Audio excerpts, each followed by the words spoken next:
Well, I think for many in the mainstream national media, the big surprise is going to come on November the 8th when Donald Trump is elected the 45th president of the United States. I got to tell you, across Ohio today and North Carolina yesterday, we're seeing incredible crowds coming out for Donald Trump. The enthusiasm that we see across this state and frankly across the country is like nothing I've ever seen in my lifetime. So we're going to continue to carry that message forward about making America great again, rebuilding our military, reviving our economy, having a Supreme Court that upholds our Constitution, and I like our chances come Election Day. But you know that the crowd sizes don't really mean that much. I mean, Mitt Romney had huge crowd sizes at this point back in 2012, and he lost handily to Barack Obama. In North Carolina, Trump is down 2.1. Mitt Romney won that state by 2.2 points. Trump is down in Arizona, a reliably red state, by 1.3. Mitt Romney won that state by 10 points. Trump only leads Texas, Missouri, South Carolina, your home state of Indiana, by single digits. Mitt Romney won all of those states by 10 points or more. Isn't it true you are behind in the polls right now?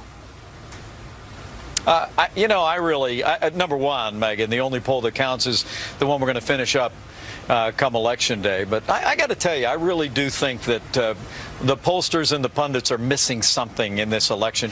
Right now, the political prognosticators are almost uniformly predicting that the GOP is going to lose the Senate.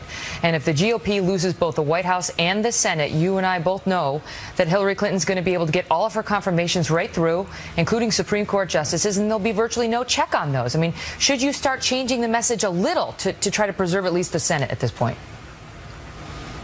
Well, look, my message in North Carolina yesterday, Donald Trump's message in Naples on Sunday night, is that it's time for Republicans to come home. Just tonight, we learned that General Colin Powell, a Republican, lifelong Republican, is not coming home. Now, he says he's going to vote for Hillary Clinton, a woman of whom he was very critical in those emails that were leaked. He's not listening to you. First of all, your reaction to General Powell going Democrat in this election? It wouldn't be the first time I disagreed with General Powell. Look, I honor his service to the country in uniform. I honor his service as Secretary of State. But if memory serves, he supported Barack Obama 8 years ago. So I'm not really sure it's particularly newsworthy that he's supporting another Democrat for the White House, even after 8 years that's weakened America's place in the world, stifled America's economy. But he's entitled to his opinion. So other than telling them to come on board, what can he do? What can you do? Well, I think we could just talk about the issues. We can just talk about the platform. Look, there's no question that Republicans went through this. I mean, how many candidates were there in our primary? 100, 150 of them? That's how it felt. It was a rough. It was a rough and tumble primary, and so there's some of that left over. But look, the unifier in this election is that Republicans, many independents, and frankly many Democrats know that 7.5 years of Barack Obama and Hillary Clinton style leadership has weakened America's place in the world, resulted in cutbacks in our military, stifled our economy. Obamacare is literally disintegrating before our eyes. You even have Bill Clinton calling it the craziest thing in the world. Yep. But Hillary Clinton says today that Donald Trump's going to rip up Obamacare, and she's absolutely right. We're going to repeal Obamacare, lock, stock, and barrel. Why is Trump out there blaming a rigged media? And you've pointed to media bias, and it exists. There's no question it exists. The media doesn't want Trump Pence to be elected. That's very clear. But they didn't want George W. Bush to be elected, and they certainly didn't want him to be reelected, and he was. So why not take some responsibility? Why doesn't Trump look at himself and say, you know what, I was consolidating my base, but now it's down at 80, and Mitt Romney had 50% of independents, and I only have 43. Why, as Brit Hume likes to say, winners take responsibility, losers blame others. To try to blame these numbers entirely on the media being rigged is not real, is it?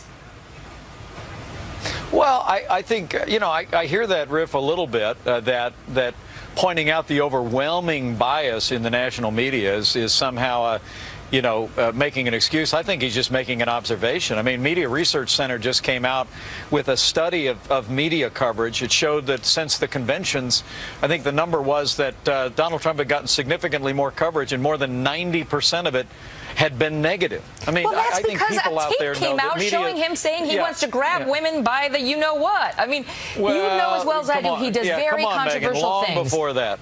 But he does controversial things from the beginning, and in part there's been speculation about whether it's for attention, whether some of the things he says and does are to generate media attention, which you know as well as I do, he loves.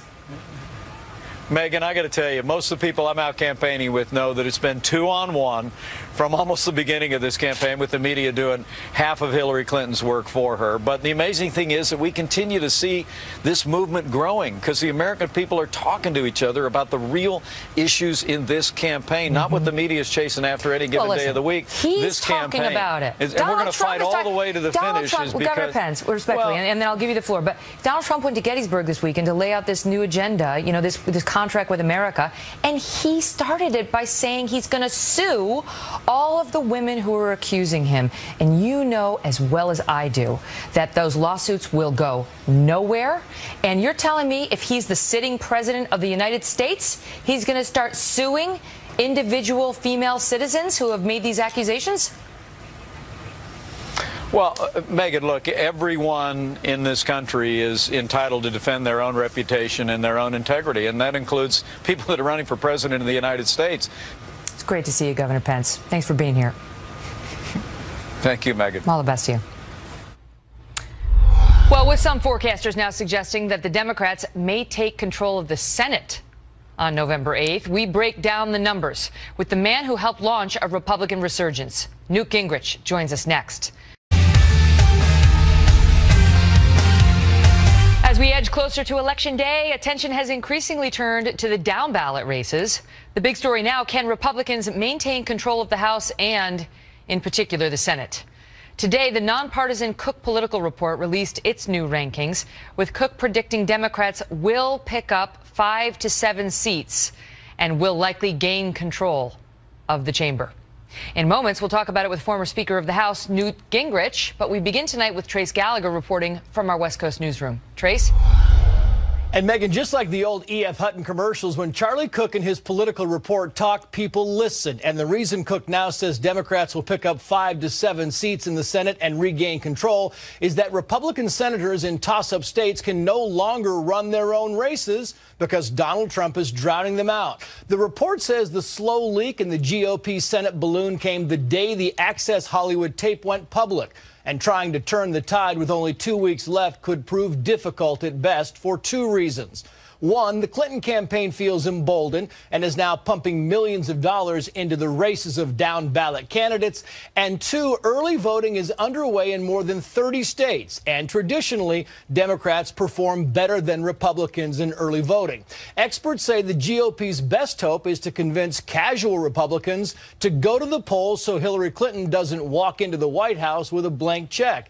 In fact, voter turnout will likely be the difference in the battle for Harry Reid's Senate seat in Nevada, where former Nevada Attorney General and Democrat Catherine Cortez Masto is deadlocked with Nevada Republican Congressman Joe Heck. The fear for Republicans is that Hillary Clinton dominates the race along the eastern seaboard before the polls even close in the West, and some Republican voters in Nevada might then decide to opt out of voting. We should note that Republican incumbent Senators Kelly Ayotte in New Hampshire and Marco Rubio in Florida are also locked in do-or-die races, but both of them are still holding small leads.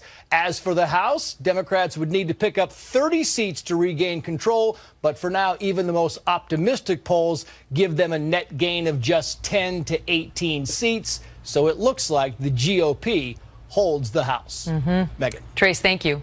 Joining us now with more, Newt Gingrich. He served as Speaker of the House. He's a Trump supporter and author of the book Treason. Great to see you, Mr. Speaker. Thanks for being here. So it's good to be back. I mean, with Cook and many other nonpartisan independent pollsters now saying that the Senate is likely lost to the Republicans, what does that say? I mean, if Donald Trump loses this White House race and the Republicans lose the Senate, does that suggest that the Republicans nominated the wrong candidate at the top of their ticket? The next 2 weeks, are a contest of two parallel universes. I just listened to that report. First of all, I used to hang out with Charlie Cook when he would explain that Donald Trump was hopeless and would not get the nomination. I like Charlie. That doesn't mean he's infallible. But let's take the report we just got. Republicans are actually outvoting Democrats in Florida.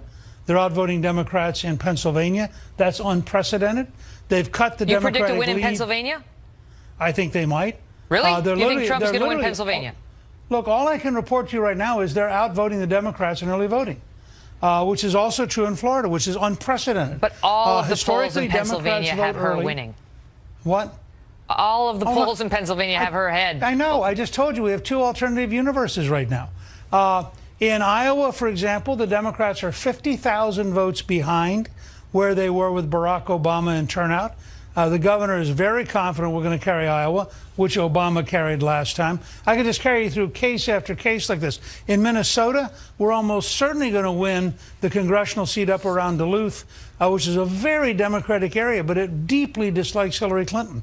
And represent now. But let me just ask you. Let me just ask you, because you say it's two alternate universes. I mean, these are sort of small examples of how he might be heading early voting and so on. But I'm telling you that the Fox News decision desk just moved Iowa, that you just mentioned, Indiana, second congressional. Having a Supreme Court that upholds our Constitution, and I like our chances come election day. But you know that the crowd sizes don't really mean that much. I mean, Mitt Romney had huge crowd sizes at this point back in 2012, and he lost handily to Barack Obama. In North Carolina, Trump is down 2.1. Mitt Romney won that state by 2.2 points. Trump is down in Arizona, a reliably red state, by 1.3. Mitt Romney won that state by 10 points. Trump only leads Texas, Missouri, South Carolina, your home state of Indiana, by single digits. Mitt Romney won all of those states by 10 points or more. Isn't it true you are behind in the polls right now? Number one, Megan, the only poll that counts. Incredible crowds coming out for Donald Trump. The enthusiasm that we see across this state, frankly, across the country, is like nothing I've ever seen in my lifetime. So we're going to continue to carry that message forward about making America great again, rebuilding our military, reviving our economy.